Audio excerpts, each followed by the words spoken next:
салом шунавандагони азиз, имрӯз шанбе 5 декабри 2020 сол аст ва шумо таҳаввулоти муҳимтарини ҳафтаи равонро дар барномаи иттилоотии ҷанбасти хабарҳои ҳафта мустақиман рӯи мавҷи радиои муҳоҷир хоҳед шунид. рӯзатон бахайр бошад ва моро ҳамроҳӣ кунед. хабарҳоро аз рӯзи 30 ноябр душанбе оғози ин ҳафта шурӯъ мекунем. дар заминаи пандемия вазорати корҳои дохилии русия ба нақша гирифтааст ки муҳлати будубоши хориҷон ва шахсони бешаҳрвандӣ дар русияро то тобистони соли 2021 тамдид кунад. гуфта буд муовини сардори сарраёсати масъалаҳои муҳоҷирати вазорати корҳои дохилии федератсияи русия Кирилл Адзинов ҳоло бо маъмурияти дастгоҳи иҷроияи президент оид ба тамдиди минбаъдаи ин тадбирҳо кор бурда истодаем. эҳтимол онҳо то тобистони соли оянда муҳлати будубоши муҳоҷиронро тамдид мекунанд. гуфта буд Кирилл Адзинов, генерал-майори адлия, муовини сардори сарраёсати масъалаҳои муҳоҷирати вазорати корҳои дохилии русия рӯзи душанбеи 30 ноябри ин ҳафта дар ҷаласаи шӯрои федератсияи русия. дар моҳи сентябр президенти русия Владимир Путин бо фаромони худ муҳлати будубоши муваққатии шаҳрвандони хориҷӣ ва шахсони бешаҳрвандӣ дар ҳудуди марзиву маъмурияи федератсияи русия ва муҳлати будубоши берун аз қаламрави иштирокчиёни барномаи давлатии кӯмак ба муҳоҷирати ихтиёрӣ ба русияро тамдид карда буд. ғайр аз он, президенти русия ба шаҳрвандони хориҷӣ иҷозат дод ки федератсияи русияро бо давлатҳои тобеати худ бидуни транзит тавассути қаламрави дигар давлатҳои хориҷӣ тибқи ҳуҷҷатҳое ки шахсияти онҳоро тасдиқ мекунад ва дар федератсияи русия ба ин сифат эътироф кардаанд тарк кунанд, агар эътибори чунин муҳлати ҳуҷҷатҳо пас аз 14 марти соли 2020 ба охир расида бошад. дар ҳамин ҳол ҳуқуқшиносон мегӯянд ки тамдиди муҳлати муҳоҷирони миннатӣ дар русия дар ҳоли ҳозир қобили қабул аст, чунки токунун сарҳадҳо баставу пандемияи коронавирус домангири кишварҳо аст.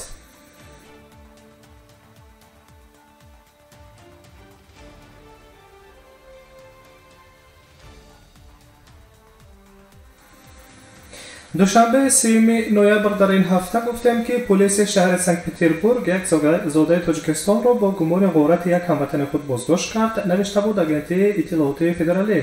ҷабрдида ҳангоми баёни арзи худ дар мақомоти корҳои дохилӣ гуфтааст ки ҳамлагарон якчанд нафар буданд, аммо амали роҳзаниро танҳо яке аз онҳо роҳбарӣ мекард. тавре дар хабар дарҷ гардида буд, дар аввал ҷинояткорон аз ҷабрдида маҷбуран 50 000 рубли русияи нақдро гирифта, сипас ӯро маҷбур карданд ки боз 99 000 рубли дигар дар корти бонкӣ будаашро ба суратҳисоби каси дигар интиқол диҳад. ҷабрдида ҳамчунин қайд дошта буд ки ҳамаи ҳамлагарон ҳамватанони ӯ буданд, аммо дар хабар муфассал навишта нашуда буд ки ҳамлагарон бо ҷабрдида шинос буданд ва ё не. тибқи иттилои дарҷ гардида маблағи умумии зарари расида ба ҷабрдида 149 000 рубли русиро дар бар мегирад. гуфта шуда буд ки гумонбари асосӣ дар дуздии пул аз як зодаи тоҷикистон ки ҳамватани ҷабрдида мебошад боздошт шудааст. маълум гардидааст ки нисбати гумонбаршаванда мақомоти корҳои дохилии шаҳри Санкт-Петербург парвандаи ҷиноятӣ кушода дар ин самт тафтишотро идома дода истоданд. ҳамчунин масъалаи ҷустуҷӯ кардан ва ба ҷавобгарӣ ҷиноятӣ кашидани шарикони дигари ҷиноятро низ мақомоти пулис баррасӣ кардаанд.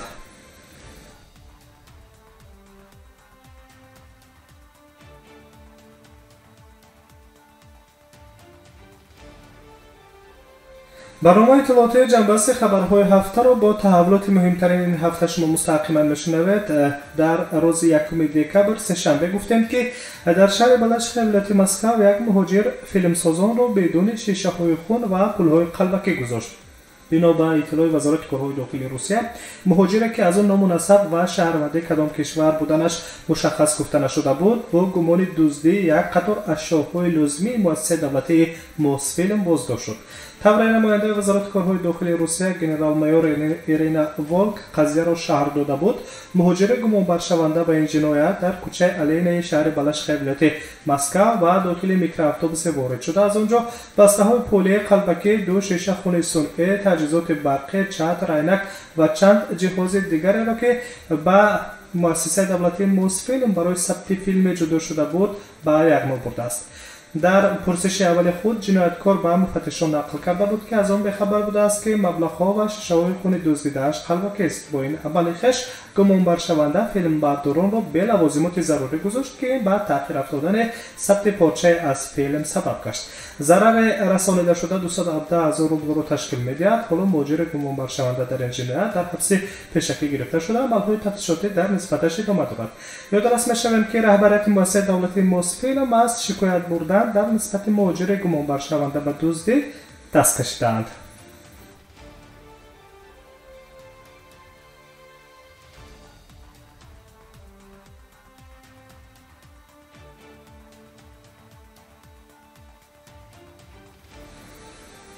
در روسیه افزایش فروش نان به نظر می‌رسد. طبق دورنمای شرکت تحلیلی بیزنس استات، فروش نان در روسیه می‌تواند تا آخر سال 2020 بیش از 60,000 تن افزایش یابد. در گزارش گفته می‌شود که امسال فروش نان و محصولات نانی در فدراسیون روسیه 0.8% افزایش خواهد یافت. این با کاهش درآمد اختیاری اهالی و تغییریابی وضع اقتصادی، افزودن احتیاج به حصه محصولات ارزان‌تر از جمله محصولات نانی تأثیر می‌رساند. علیشیر میرزایف، رهبر لایحه مرکز اداره‌کنی برنامه‌ریزی هدفی اکادمی عمومی روسیه سودای خارجی، چنین می‌شمارد که طلبات به نان را روزخوانده بلکه مهاجران مهنتی زیاد می‌کنند. من می‌خواستم پیشنهاد کنم که این بیشتر از آن سبب به عمل آمده است که نه همه مهاجران توانستند به وطن خود روند. درآمد آنها به طور نظررس کاهش یافت. همین طور آنها طلبات را به نان زیاد کردند. مثلا در آسیای مرکزی وزن نان در سبد استعمالی نسبت به روسیه خیلی زیاد است، گفته است علیشیر میرزایف. طبق اطلاع وزارت کشاورزی روسیه، امسال حاصل غله‌دانه و رشد کشاورزی مثبت باقی جمع است گردید. در رابطه با این نرخ محصولات نانی به گمان است که افزایش می‌یابد، گفتند در وزارت کشاورزی فدراسیون روسیه در این هفته. اما کارشناسان مستقل می‌گویند که زیاد گردیدن نرخ محصولات خوراکواری و مثل محصولات نانی، گوشت، شکر، روغن، پنیر و چند از انواع دیگر خوردنی در آغاز پاندمی احساس گردیده بود.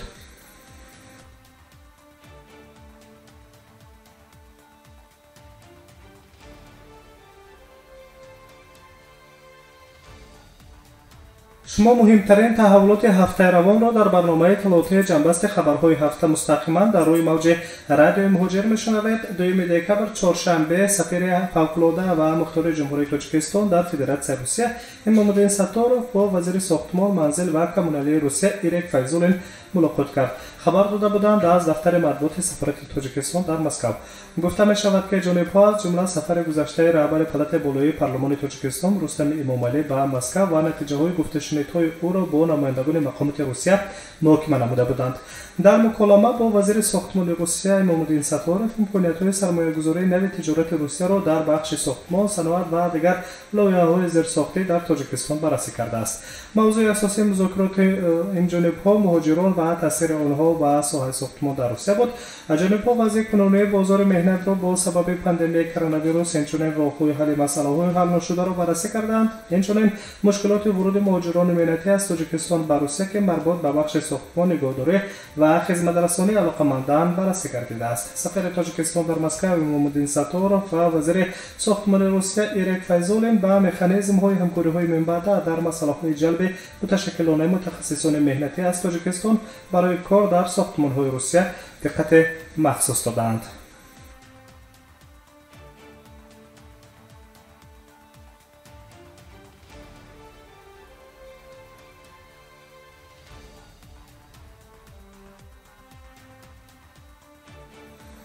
این هفته خبر دادیم که شرکت ساختمانی رنسانس تکنولوژی مسکو از نمایندگی خدمات مهاجرت وزارت مهنت، مهاجرت و شغل اهل جمهوری تاجیکستان در فدراسیون روسیه درخواست کرده است که جلب متخصصان تاجیک را در کارهای ساختمانی وصل‌کنی در ساحه ساختمان منزل در مسکو تامین کند. از اپلوس از قبل ابراهیم احمدov سخنگوی نمایندگی خدمات مهاجرت تاجیکستان در روسیه نوشته بود که عرضه رسمی آید به جلب مهاجران مهنتی تاجیک به میدان‌های ساختمانی شرکت رنسانس تکنولوژی مسکو وارد گردیده است. شرکت آماده است که تقریبا 650 نفر را با کار تامین کند. برای آنها حجت‌ها ترتیب دهد، خوابگاه و معاش دائمی دهد، گفته بود ابراهیم احمدov. در این زمان این شرکت ساختمانی زیاد از 600 متخصص از جمله 300 خشچین، اندوچیان 200 عدد، رنگمال‌ها و 150 نفر و چلانگران برقی را نیز ба кор даъват мекунад. ҷамъияти дорои масъулияташ маҳдуди ренессанс технология омода аст ки ба муҳоҷирони меҳнатии тоҷик ба ҳисоби миёна 60,000 рубл маош пардохт кунад. ширкат ҳамчунин ӯҳдадор аст ки муҳоҷирони меҳнатиро табқи қонунгузории меҳнати Русия ба кор ҷалб кунад ва музди меҳнатро дар як моҳ 2 маротиба пардохт созад. ҷалби муҳоҷирони меҳнатии тоҷик барои кор дар ширкати сохтмонии ренессанс технологияи Москав ба воситаи намояндагии хадамоти муҳоҷират дар Русия имконпазир аст.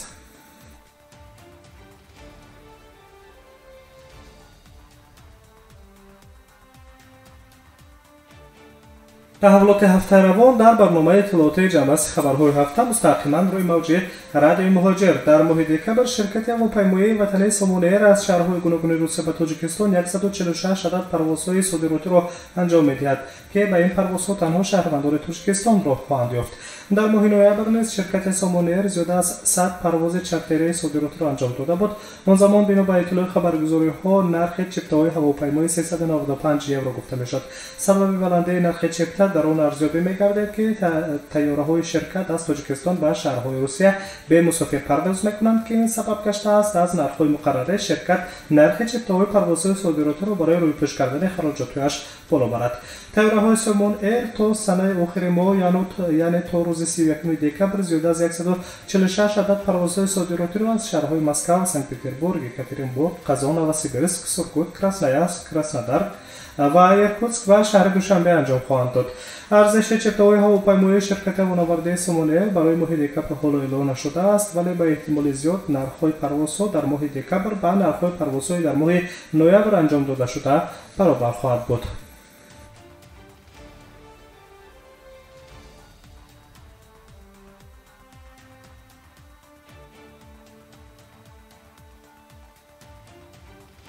дар Русия мемонем ва ҷанбаси хабарҳои ҳафтаро идома медиҳем. мақомот мехоҳанд таҳсилро асоси заминаи вуруди донишҷӯёни хориҷӣ ба Русия кунанд. сенаторҳои палатаи болоии парлумони Русия аз ҳукумат дархост карданд, ки таҳсилро дар Русия дар асоси заминаи вуруди донишҷӯёни хориҷӣ ба ин кишвар дар давраи пандемия кунанд. дар ин бора раҳбари Кумитаи шӯрои Федератсия оид ба маориф, илм ва фарҳанг Лилия Гумерова дар суҳбат бо хабарнигорон дар миёнаи ин ҳафта иброз дошта буд.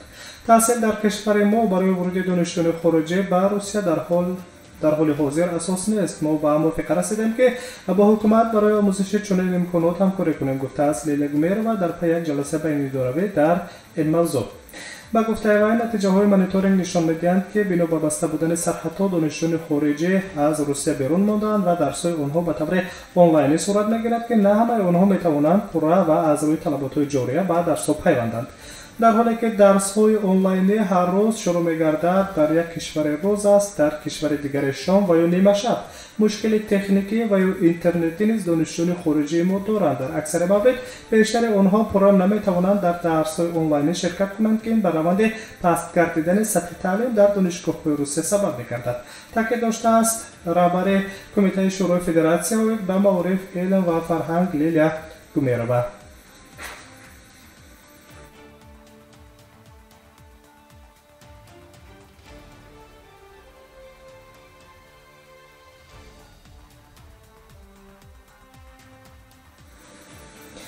дар охирин ҳафта иттилоъ додем, ки дар ноҳияи Решовский вилояти Саратов 4 сокини маҳаллиро барои ташкили муҳоҷирати ғайриқонунӣ ба ҷавобгарои ҷиноятӣ кашиданд. дар ин бора дафтари матбуоти раёсати минтақавии хадамоти федералии амнияти Русия ба расонаҳо иттилоъ дода буданд. тибқи иттилоъ нафарони гумонбаршуда дар ҷинояти мазкур сокинони маҳаллии шаҳри Саратов буда, дар ҳайати як гурӯҳи ҷиноӣ амал намуда, вуруди ғайриқонунӣ ва будубоши хориҷиён, хосатан муҳоҷирони меҳнатӣ аз кишварҳои Осиёи Миёнаро ба Русия ташкил ва роҳандозӣ карданд, ки аз ин амалҳои хеш онҳо фоидаи пулӣ ба даст оварданд. шӯъбаи тафтишотии раёсати минтақавии хадамоти федералии амнияти Русия оид ба далелҳои ҷиноятҳои содир гардида мутобиқи қисми 2 моддаи 322 прим 1 кодекси ҷиноятии Федератсияи Русия ташкили муҳоҷирати ғайриқонунӣ парвандаи ҷиноятӣ боз кардааст. бо дастрасӣ ба талаботҳои дар моддаҳои дар боло зикр гардидаи кодекси ҷиноятии Федератсияи Русия бо талаби айбдоркунандаи давлатӣ додгоҳи ноҳияи Ершовский шаҳри Саратов ҳар кадоме аз айбдоршавандагонро ба 2 соли шартан бо муҳлати санҷишӣ аз озодӣ маҳрум сохтааст.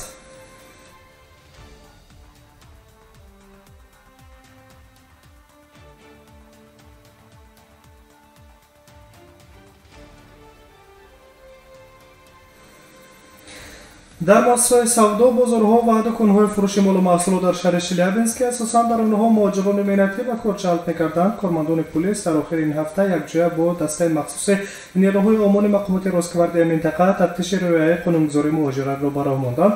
Тибқи иттилои намояндаи расмии мақомоти гвардияи Русия дар вилояти Челябинск, дар ҷараёни чорабинӣ беш аз 30 шаҳрванди хориҷӣ ки дар соҳаҳои савдову хизматрасонӣ кор мекунанд санҷида шуданд. дар натиҷа 10 ҳолати вайронкунии қонунгузории муҳоҷирати Русия ошкор карда шудааст. Дақиқан гуфта намешавад муҳоҷироне ки ба вайронкунии талаботҳои ҷорияи қонунгузории муҳоҷирати Русия айбдор шудаанд чаҳрвандии кадом давлатро дорон мебошанд, аммо тавсил дода шудааст ки вайронкунандагони талаботи қонунгузории муҳоҷират бояд ба маблағи беш аз 20 000 рубл ҷарима пардохт кунанд. ҳама муҳоҷирони меҳнатӣ тавассути сабтҳои иттилоотӣ ва маълумотномавӣ барои даст доштан дар содир намудани ҷиноятҳо тафтиш карда шуданд. ҳамчунин мақомот аз онҳо изи ангушт ва аксҳо гирифтаанд.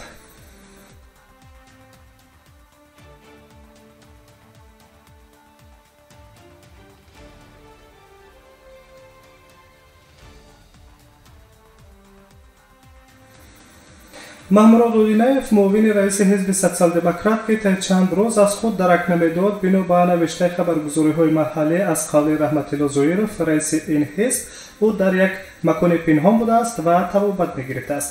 бино ба навиштаи хабаргузориҳо гӯё маҳмурод Одинаев ҳангоми кӯшиши дастгир карданаш аз ҷониби мақомот пои луч фирор кардааст ки ин ба вазъи саломатиаш таъсири манфӣ расонидааст. аммо дар хабарҳо дарҷ мегардад ки мақомоти корҳои дохилӣ ӯро барои як суҳбате барои аъмоли ҷиноятии писараш ки дар як занозанӣ дар шаҳри Ҳисор гумонбар мешавад даъват намуда буданд. баъзе аз нафарон низ дар шабакаҳои иҷтимоӣ сару садоҳо баланд карда буданд ки чаро маҳмурод Одинаев бедарак аст ва чӣ воқеае ба ӯ рух додааст. радиои озодӣ бо истинод ба сухангӯи вазорати корҳои дохилии ҷумҳурии Тоҷикистон Нусратулло Маҳмудзода аз рӯзи 2 декабри соли ҷорӣ навишта буд: ба мо расман дар бораи нопадид шудани ин шахс касе муроҷиат накардааст. мо танҳо дар бораи аъмоли ҷиноятии писараш баёноте нашр карда будему бас. агар ба қавле аз наздикони ин шахс гӯё маҳмурод Одинаев нопадид шуда буд, пас чаро онҳо барои пайдо карданаш ба мақомоти интизомии кишвар муроҷиат накарданд? албатта суолест ки ҳайраткунанда ки мо ҷавобашро низ дар даст надорем. имрӯз шанбе 5 декабри соли 2020 бошад. хабаргузориҳои Спутник Тоҷикистон ва радиои озодӣ бо истинод ба Раҳматилло Зоиров менависанд ки маҳмурод Одинаев боздошт шудааст. сабаби боздошташ ҳоло маълум нест. таъиди расмии ин хабар низ ҳоло дар даст қарор надорад.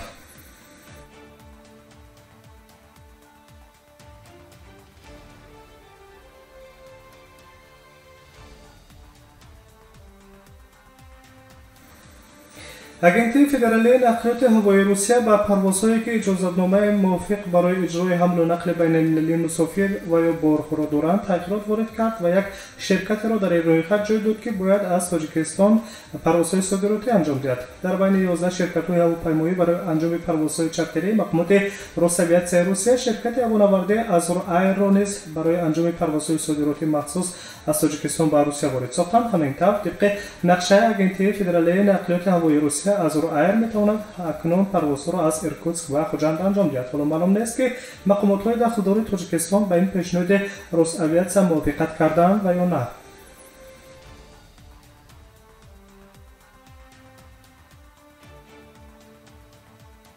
шунавандагони азиз, шумо муҳимтарин тафсили хабарҳои ҳафтаи равонро дар барномаи иттилоотии ҷанбасти хабарҳои ҳафта мустақиман рӯи мавҷи радиои муҳоҷир шунидед. имрӯз шанбе 5 декабри 2020 сол аст.